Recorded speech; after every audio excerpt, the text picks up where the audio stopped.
Galway is a great place to start. I mean, in Dublin, we hear issues about housing and how you get rents and all the rest of it. In Galway, it's so much easier to live, and the costs are so much lower. So, for anyone that's trying to bootstrap or trying to get moving, the costs are just completely different. You can actually live on almost nothing down here, as I like to say, beans and toast. You can do it here because rents obviously are cheaper. But there's also, I suppose, there's a community that's building, as you can see here at Startup Weekend, a really, really strong community. And so I'm part of an initiative called the Portershed, part of the Galway City Innovation District.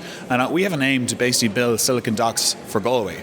20,000 jobs in Galway's first billion-dollar company. And I suppose maybe Dublin is a little ahead of us at the moment in terms of its own community, but Galway's growing very, very fast. And it's because of things like, the Startup Weekend that's happening here, and there's lots of other events, like we're here as part of the Startup Gathering, and there's 35 events happening in Galway. When you look at us relative in size versus Dublin, you can see that we stand on our own 2 feet. And recently, the amount of the venture funds that have been awarded across the country, if you look at it, obviously Dublin, surpassed most other places in Ireland. Galway held its own, particularly when you look at the demographics. The number of people here in Galway, about 100,000 people versus Dublin, we actually do much, much better per person than Dublin does, and I think it's up to us now to grow that base, bring in some FDI and build our own indigenous companies.